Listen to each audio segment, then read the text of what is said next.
السلام عليكم ورحمة الله وبركاته، وأهلا بيكم معايا في فيديو جديد من فيديو النهاردة إن شاء الله هشرح فيه معاكم طريقة عمل شال مستطيل بغرزة الموجة المفرغة. سهلة وبسيطة، وأتمنى يا رب تكون سهلة وبسيطة عليكم وكمان تنول أعجابكم. فضلا ليس أمرا، ما تنسوش إذا عجبكم الفيديو تدعموني بلايك وشير وسبسكرايب. غرزتنا النهاردة هتكون عدد سلاسل البداية من مضاعفات رقم 14. بفضل أضاعف 14 14 14، وفي النهاية بزود سلسلة واحدة بس يا بنات بتكون ارتفاع غرزة الحشو. هقول بسم الله الرحمن الرحيم. هشتغل معاكم بخيط صوف متوسط السمك مع إبرة رقم 3.5 ملم. بسم الله الرحمن الرحيم. بسيب مسافة من الخيط وببتدي ألف الخيط حلقة على الهواء. بدخل داخل الحلقة، اسحب الخيط واخرج منها. طرف الخيط بشده بقى في عقدة البداية. في البداية هبتدي ارتفاع سلاسل من مضاعفات رقم 14. بيكون عندي على الابرة حلقة، بلف الخيط واخرج منها. بسم الله، 1 2 3 4 5 6 7 8 9 10 11 12 13 14. هرجع بعد كده كمان اكرر مرة تانية. 1 2 3 4 5 6 7 8 9 10 11 12 13 14. بالشكل ده بفضل اضاعف 14 14 لغاية ما بوصل لعرض الشال كله.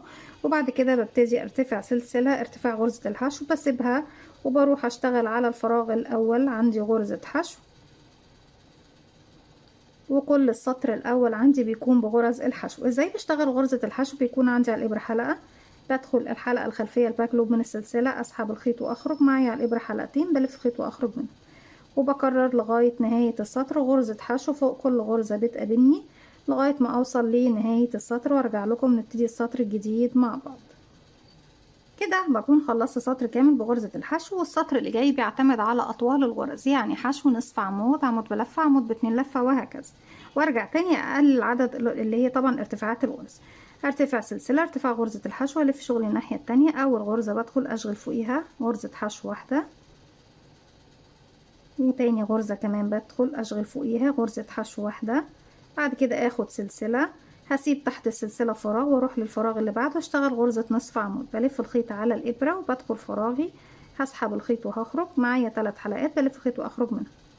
سلسلة ما بين كل غرزة وغرزة، هسيب تحت السلسلة فراغ واروح اشتغل عمود بلفة. بلف الخيط على الابرة وبدخل فراغي، اسحب الخيط واخرج. الفرق ما بين النصف عمود وغرزة العمود بلفة ان في النصف عمود بسحب الخيط من 3 حلقات مرة واحدة، اما العمود بسحب من حلقتين وارجع اسحب من حلقتين.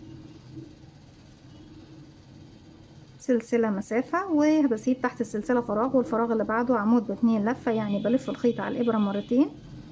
هدخل فراغي، اسحب الخيط واخرج. معايا 4 حلقات على الابره، بلف خيط واخرج من حلقتين، يتبقوا 2، هلف خيط واخرج من 2، يتبقوا 2، هلف خيط واخرج من 2. سلسله مسافه، هلف الخيط على الابره، بسيب فراغ واشتغل عمود بلفه واحده.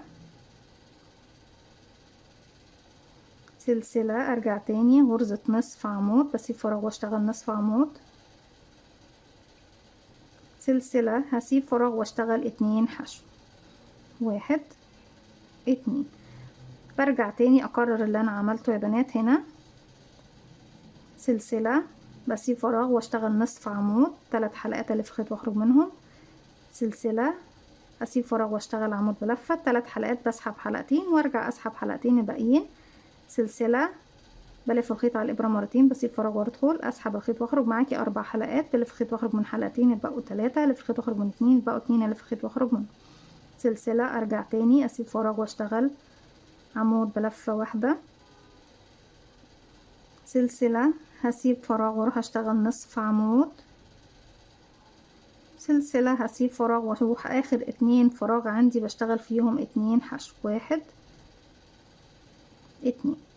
هبتدي السطر اللي جاي بشتغل فيه كل غرز حشو، برتفع سلسلة والف شغل الناحية التانية، وفوق كل غرزة بتقابلني بشتغل غرزة حشو واحدة، 1 1. حتى السلاسل اللي باخدها بدخل فوقيها واشغل غرزة حشو حشو.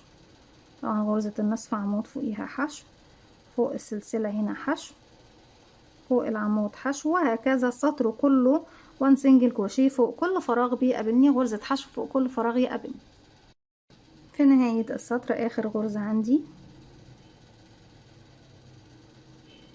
السطر اللي جاي ببتدي اعكس بقى الاماكن، يعني فوق المكان الصغير او القصير بشتغل فيه اطول غرزة وهي عمود ب2 لفة، 1 2 3 4 بعتبرهم عمود ب2 لفة. وبعد كده الغرزة رقم 2 بشغل فوقيها عمود ب2 لفة. طيب بعد كده ابتدي اخد سلسلة، هسيب تحتها فراغ واروح اشتغل عمود بلفة واحدة، سلسلة نسيب تحتها فراغ ونروح نشتغل نصف عمود، سلسلة بسيب تحتها فراغ واروح اشتغل بقى هنا غرزة حشو زي ما احنا شايفين، بتكون غرزة الحشو فوق غرزة العمود ب2 لفة من تحت زي ما احنا شايفين. المكان القصير فوق منه الغرز الطويلة زي ما احنا شايفينها. ارجع سلسلة اسيب تحتها فراغ واشتغل نصف عمود، سلسلة اشتغل تحتها فراغ هنا، وعندي بعد كده اهي عمود بلفة، سلسلة هسيب تحتها فراغ واروح بقى عندي هنا 2 غرزة بشتغل فيهم 2 عمود ب2 لفة، 1 الفراغ اللي جاي كمان عمود ب2 لفة، 2 سلسلة، وبعد كده هروح اشتغل انا فين يا بنات اهي، هسيب فراغ واروح اشتغل عندي هنا عمود بلفة واحدة،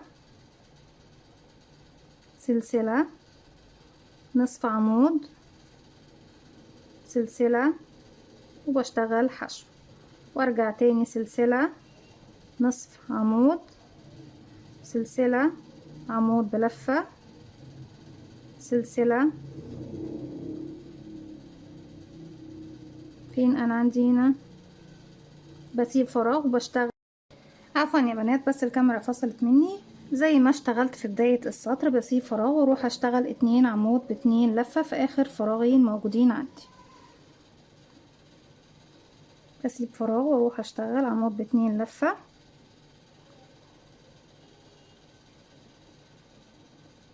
وعمود ب2 لفة في الفراغ الاخير، سلسلة والف شغل الناحية التانية.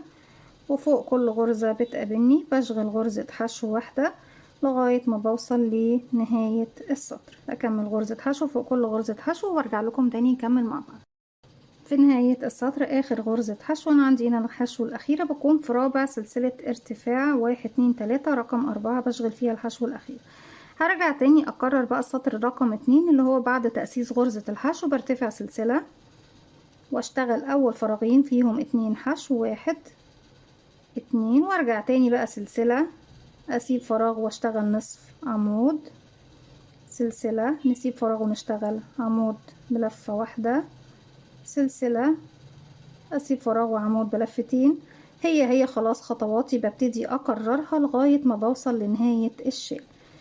نسيب فراغ وعمود بلفة واحدة تاني، سلسلة، نصف عمود، سلسلة، بسيب فراغ واشتغل 2 حشو 1 2 وبرجع اكرر بنفس الطريقة هي زي ما احنا شايفين السطور بتاعتي بداية من السطر رقم كام يا بنات؟ بداية من السطر رقم 2 بكرر 2 و3 و4 و5 وهكذا لغاية ما بوصل لنهاية الشال او الكوفية او البلوزة، اي حاجة نحب نطبقها بغرزتنا النهاردة. زي ما احنا شايفين قد ايه غرزة سيمبل وجميلة وبسيطة في نفس الوقت، واتمنى طبعا ان هي تكون جميلة بالنسبة لكم وتنول اعجابكم. بنفس الطريقة دي بفضل اكرر. اتمنى ان غرزتي النهاردة تكون سهلة وبسيطة عليكم وتحوز اعجابكم. ما تنسوش فضلا ليس امرا اذا عجبكم فيديو تدعموني بلايك وشير وسبسكرايب، واستنوني فيديو جديد من ما تنسوش كمان تفعلوا زرار الجرس يوصلكم مني كل جديد. السلام عليكم ورحمة الله وبركاته.